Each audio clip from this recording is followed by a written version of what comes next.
Bueno, muchas gracias, Juan Bautista. Buenos días, queridos amigos y colegas. Gracias por la invitación a estas jornadas que he venido siguiendo a través del canal de YouTube. Así que estoy muy contento por estar entre ustedes y espero que la próxima vez pueda ser presencial. Bien, el libro secreto o apócrifo de Juan fue recibido en varios documentos de modo tal que se convierte en uno de los textos gnósticos más atestiguados, porque aparecen cuatro copias conservadas en copto y en distintas versiones. Tres de ellas en los códices 2, 3 y 4 de Nag Hammadi y una cuarta en el Papyrus Verolinenses 8502. El dialecto del copto en el que aparecen las cuatro versiones es el sajídico, correspondiente a la forma literaria más culta y desarrollada de esta etapa de la lengua egipcia, aunque también se advierten contaminaciones del dialecto suagmímico que se hablaba en la región de Asiut. Esto hace suponer que detrás de la copia se encuentra alguien que hablaba el sajídico como lengua franca. Y se trata de un resumen de la revelación comunicada por Jesús a su discípulo Juan después de la resurrección. En el Códice 2 de Nag Hammadi nuestro escrito se halla en primer lugar y está bien conservado en el soporte papiracio y es un códice que se completa con otros seis tratados que vienen en el siguiente orden. El Evangelio de Tomás, que es un escrito de mayor antigüedad perteneciente a la escuela jacobita tomasiana, el Evangelio de Felipe, de tendencia valentiniana, la hipóstasis de los arcontes y sobre el origen del mundo, dispuestos en el códice uno a continuación del otro, que son complementarios en sus respectivas exposiciones, pero más amplias en el segundo, en sobre el origen del mundo y en orden invertido. La exégesis del alma es una exégesis gnóstica del mito de Psigé, muy utilizado entre filósofos como Plotino, quien recurre al mismo en el Tratado sobre el Amor de la Eneada 3.550. Y finalmente el libro de Tomás el Atleta, procedente de un escriba distinto del responsable del resto del códice, que concluye presentando a Judas Tomás, llamado el Dídimo, como modelo de gnóstico presente en Juan 20:21. La tradición judio-cristiana gnóstica que arraiga en Santiago se une de esta manera a la tradición siríaca recogida por Tomás en evangelios, hechos y tratados que hacen de la escuela siríaca tomasiana la parádosis dominante en este códice, cuya unidad interna está suficientemente atestiguada por la coherencia entre los temas y orden de los escritos, mientras que la unidad externa se confirma por la intervención de un escriba distinto en el séptimo tratado. En cuanto a la índole doctrinal, el apócrifo de Juan se inscribe en la corriente setiana más próxima al valentinismo y constituye un resumen de la enseñanza secreta y revelación de los misterios y las cosas escondidas en el silencio que el Salvador impartió a Juan, hermano de Santiago e hijo de Zebedeo. Se trata de un género evangélico en el sentido gnóstico que se mantiene a lo largo de todo el tratado y alterna discursos de Jesús con el abordaje de temas del Antiguo y del Nuevo Testamento, adoptando la forma de preguntas y respuestas, y culmina con un himno final de la suprema inteligencia que se encuentra literariamente desconectado de las respuestas de Jesús. Paso entonces directamente al tema de los ángeles, que es el núcleo de esta presentación, hablando de las cuatro luminarias y sus posibles orígenes persas e intertestamentarios. En la sección correspondiente a la presentación de la tríada divina, particularmente en la que corresponde al Hijo, comienzan a aparecer nombres de entidades de distinto rango, según se trate de eones, luminares o potencias. Y el texto dice así: Ahora bien, los cuatro luminares que provienen del divino autoengendrado salieron de la luz, que es el Cristo, y de la incorruptibilidad, como un don del Espíritu a fin de mantenerse erguidos junto al Cristo. Utilizo la traducción de José Montserrat Torrens en la colección de textos gnósticos de los escritos de Nag Hammadi, editados por Antonio Piñero, José Montserrat Torrens y Francisco García Bazán. A modo de glosa de la tríada neoplatónica ser, vivir, entender, el apócrifo introduce otra tríada, querer, inteligencia y vida. Y luego se mencionan las cuatro potencias, que se llaman comprensión, gracia, percepción y prudencia. Y en 8.8 aparece el primer ángel, Armosel, que está junto a otros tres eones luminares, gracia, verdad y forma. El segundo luminar es Oriel, establecido sobre el segundo eón, con quien hay otros tres eones, a su vez, intelección, percepción y memoria. El tercero es Dabeitai, establecido sobre el tercer eón, junto al cual hay otros tres, comprensión, amor e idea. Y el cuarto ha sido establecido sobre el cuarto ión, ¿no? Ha sido establecido sobre el cuarto luminar, que es el Elet, con quien están los tres iones conocidos como perfección, paz y sabiduría. O sea, se va estableciendo una trama de potencias, iones y ángeles que ubica a la sabiduría como último ión en el final, lo cual coincide con el orden valentiniano de la duodécada que explica San Ireneo. Estos cuatro luminares son principios divinos pertenecientes a la doctrina setiana, a la angeliología setiana, y aparecen por primera vez en el Papyrus Berolinenses 8502 y sus nombres se repiten en el mismo orden en un tratado del Códice 9 de Nahum Hammadi, que es el Melquisedec, como jefes supremos de los luminares. Y en el Sostriano, que pertenece al Códice 8, se señalan sus respectivos caracteres. Armosel significa es deseo de Dios, de verdad y una unión del alma.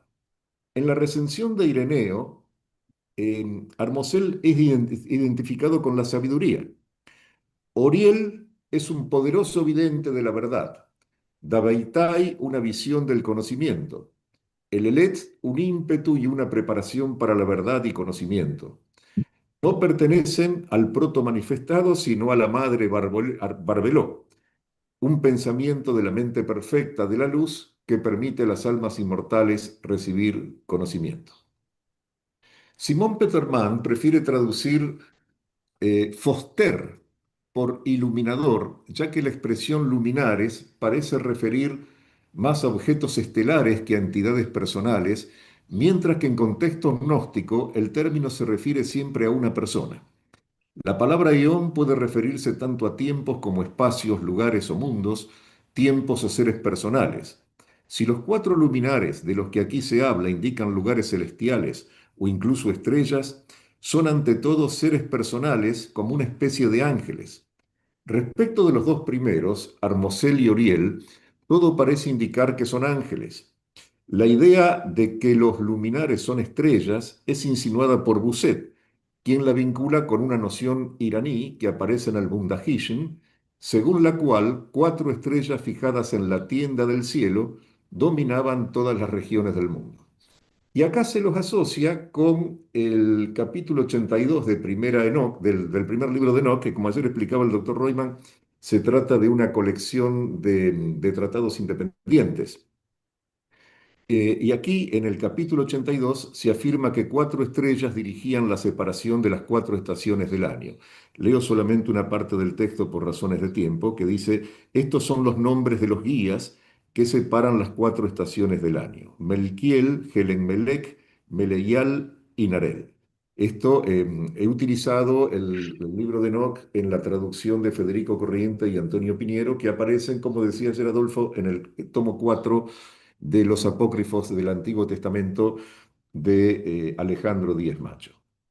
Bueno, esta analogía con Enoch, para la investigadora Petermann, es considerada demasiado general y vaga, porque apenas aclara el vínculo que puede establecerse con la enseñanza setiana. Pero no obstante, la hipótesis de Busset sobre las raíces iranias fue desarrollada también por Kolpe, quien sostiene que los cuatro iluminadores representan las cuatro edades del mundo de acuerdo con una teoría de Hans Schenke, aunque reconoce que estas cuatro edades no están en coordinación o no son propias de la enseñanza setiana. Para el autor del apócrifo, estos iluminadores no son solo ángeles, sino también eones, o están colocados por encima de los eones. Como tales, cada uno de ellos corresponde a una realidad que bien podría ser una de las figuras de la perfección divina, o un lugar del mundo eterno o una época del mundo temporal. El primero, como dijimos, Armosel, fue colocado, o sobre él fue colocado el hombre perfecto, un Adán divino, que también podría haber sido llamado Adamas. En el segundo, Oriel, fue colocado el hijo del hombre perfecto, el hijo de Adamas, que se llama Set, como el hijo del Adán terrenal, pero que es un Set trascendente como Adán es un Adán trascendente. En la tercera, que es Dabeité o Dabeithai, fue colocada la descendencia de Set, formada por las almas de los santos. Y por último, en el cuarto, el Elet se colocó a las almas que conocieron su perfección, pero que tardaron en convertirse. Hay un texto del Evangelio de los egipcios que lo retoma a estos personajes y dice, y el gran invisible, indecible, innominable espíritu virginal y el silencio, y la gran luminaria Hermosel, el lugar autoengendrado viviente, el Dios de la verdad y el que está con él, el hombre incorruptible, Adamas, el segundo Oroyel, el lugar del gran Set, y Jesús que posee la vida y que vino a crucificar lo que está bajo la ley, el tercero Dabeitai, el lugar de los hijos del gran Set, el cuarto el Elet, el lugar donde las almas de los hijos descansan, y aparece un quinto aquí, el quinto Yoguel, que presida el nombre de aquel al que le será permitido bautizar en el bautismo santo que supera el cielo, el incorruptible. Es decir, que además de sus funciones, este es un texto del Evangelio de los egipcios, además de sus funciones, los nombres de los cuatro iluminadores pueden remitirnos a etimologías eráneas y judías. Por ejemplo, Armosel se compone de Ormatz el, primer día del mes iranio. Oroyael puede provenir de Xbar el, día 11. Dabeitai de Dai el, día 23. Mientras que el Elet puede venir del arameo litz, erguida, en griego gipsifroné, equivalente a Hrat, que es la sabiduría irania. Otra etimología del nombre Hermosel, propuesta por Petermann, se orienta más hacia las funciones que cumplen los cuatro iluminadores como guardianes del autogenés o del Cristo, ya que en todas las traducciones coptas del apócrifo de Juan se identifica al autogenés con Cristo. Pero San Ireneo, que conocía muy bien la extrema sutileza de los teólogos gnósticos, entiende que autogenés no es exactamente el Cristo, sino el Hijo del Logos que fue enviado a petición del Cristo. Y estas diferencias se explican porque los gnósticos empleaban una serie de figuras variadas para el Cristo, de modo que si se acepta la identificación que surge de las traducciones coptas, los cuatro iluminadores actúan como parástatais, escoltas o guardianes del Cristo, de quien a su vez emanan. Ahora bien, según la doctrina valentiniana que Ireneo reseña en los primeros capítulos del libro primero del Adversus Aereses, y que es muy probable que corresponda a la de Ptolomeo, luego de la restitución de Sofía al pléroma con la ayuda del límite, del Joros, de Cristo y del Espíritu Santo, los eones trajeron lo más bello y florido que tenían y lo entretejieron trenzándolo, plexantas, adecuadamente y unificándolo de manera armoniosa, harmodíos, con lo cual apareció el fruto perfecto del pléroma, a saber, Jesús, en quien estaba armonizado todo el ámbito divino. Esto se puede leer perfectamente en el Adversus Hereses 1.2.6. Es así que la raíz harmozo puede haberse asociado a la desinencia el para componer el nombre Armosel, propio de un ángel y en sintonía con el que aparece en el Evangelio de los egipcios. Allí aparece también un ángel llamado Hormos, cuyo nombre significa vínculo y parece ser un doble de Armosel. El apócrifo evoca la enseñanza judía de los cuatro ángeles principales o arcángeles que rodean al autogenés por los cuatro costados. Esto nos remite a 1 Enoc 71 del 6 al 8, cuando dice, vio mi espíritu el círculo de fuego que rodeó la casa por los cuatro lados y los ríos llenos de fuego vivo que rodean aquella casa. En torno a ella había serafines, querubines y coros. Estos son los que no duermen y guardan el trono de su gloria. Vi innumerables ángeles, miles y miríadas, que rodeaban aquella casa, y Miguel, Rafael, Gabriel y Fanuel entraban y salían de aquella casa. Los cuatro ángeles principales vinculados a las cuatro direcciones de Dios, Miguel, Rafael, Gabriel y Fanuel, en Primera Enoc 40 son llamados rostros. Fíjense ustedes que dice, miré a los cuatro lados del Señor de los Espíritus, vi cuatro rostros distintos de los que permanecen ante Dios, cuyos nombres conocí. El primero es Miguel, el misericordioso y longánimo. El segundo, Rafael, encargado de las enfermedades y las heridas de los hijos de los hombres.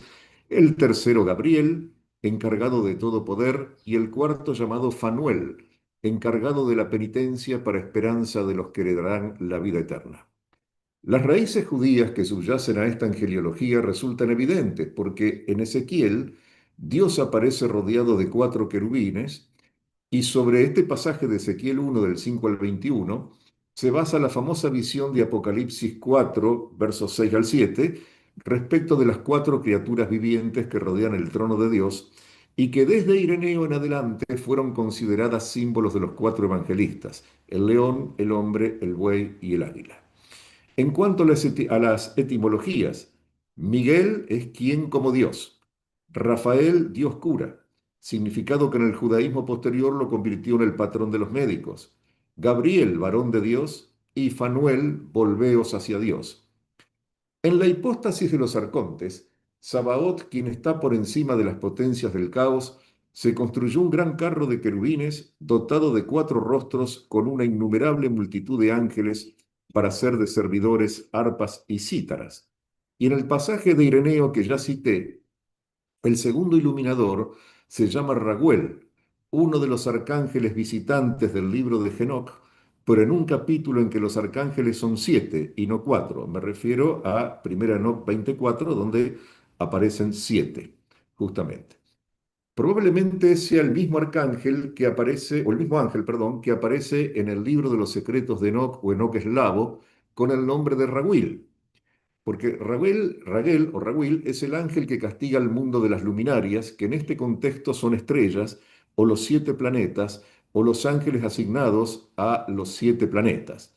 El reproche que se le hace es, que les hace este ángel es por no haber venido a su tiempo, por no estar conformes con el orden del cielo, lo que corresponde a su nombre de estrellas errantes. Como ustedes saben, en la astronomía enóquica es frecuente la mención a astros que se desvían de su rectitud y violan las leyes eternas, no saliendo a su tiempo.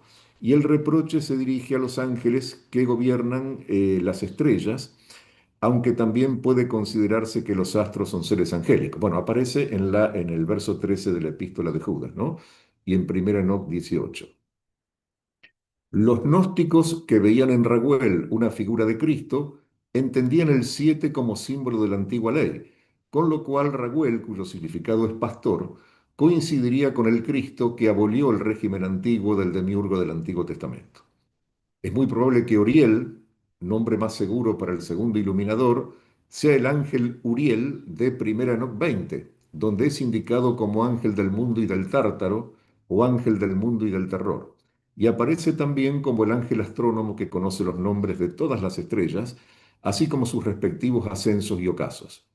Resulta curioso que no aparezcan los capítulos 40 y 71 de Enoch, que son los más relacionados con la doctrina de los cuatro luminares, y en cambio es sustituido por Fanuel, encargado de la penitencia para esperanza de los que heredarán la vida eterna. Bueno, dejo otras consideraciones sobre el nombre Oriel. eh, Hay una consideración lingüística nomás que quiero decir que puede haber desaparecido el espíritu áspero en el nombre Oriel, y eso no es un impedimento para creer que este nombre se deriva de Joraios, porque Joraios, digamos que es lo que está en el momento, ¿no? Adjetivo de la hora y la estación, que en su plural neutro, Joraya, también puede significar frutos de estación y se correspondería con lo que dice Ireneo acerca del entretejido de los frutos del pléroma. Bien, eh, el tercer iluminador, que es Dabeitai o Dabeité, según el Evangelio de los egipcios, su nombre es cambiado por el de David en Ireneo. Y esto puede deberse al proceso de transmisión del texto o por la relación de Cristo con David, que puede evocar a los nacenos, quienes comparan la unción con aceite de Saúl, que se hizo por medio de un vaso de barro, con la de David, para la que se empleó un cuerno. En el caso de que Dabeitai pueda leerse como hijo de David, se estaría destacando el carácter mesiánico de Cristo. Y por otra parte, a David se le escribe el epíteto amado, que también se le atribuye frecuentemente a Cristo en la ascensión de Isaías, en Valentín, en el Evangelio de la Verdad y en el Tratado Tripartito, donde es uno de los nombres del Salvador. En los textos mágicos, Daveité es identificado con Cristo como lo ha demostrado Dorés. Uno de los textos muestra a Daveité recostado sobre el lecho del árbol de la vida, el cual puede identificarse con la cruz. También conviene recordar que en 1 Enoc 24:6 es Miguel quien responde a la pregunta del patriarca sobre el árbol aromático que está entre los siete montes y lo reconoce como el árbol de la vida. Y en otro texto de la colección de papiros mágicos se invoca a Daveité con estas palabras: Tú eres aquel en cuyas manos están las llaves de la divinidad. Si cierras, ya no se puede abrir, y si abres, ya no se puede cerrar. Esto recuerda justamente a Apocalipsis 3:7, cuando habla de las llaves de David, que abre y nadie cierra, que cierra y nadie abre. Pero se refiere a las llaves de la divinidad y no a la de David, porque es obvio que se trata de un tópico que señala a Cristo, pues ni Eliaquín ni David como humanos pudieron jamás tener las llaves de la divinidad. Y por último, el cuarto iluminador, el Elet, cuyo nombre, origen y significado no son fáciles de dilucidar, más allá de la posible impronta semítica que se advierte en que el nombre de Dios, Él, aparece dos veces, el Elet, lo que podría significar Dios de dioses o Dios de poderes, o está relacionado con el bíblico El Elión, el más alto Dios. Bien, paso directamente a las consideraciones finales. La angeliología de los setianos constituye un complejo entramado de mito y tradiciones bíblicas, aunque también se advierten en ella influencias de los llamados apócrifos del Antiguo Testamento, pertenecientes preferentemente del ciclo de Enoc. No obstante las indudables raíces judías en la arquitectura de las jerarquías angélicas, los setianos presentan matices propios que surgen de su particularidad cristiana, como en el caso de los cuatro iluminadores que representan aspectos del Cristo.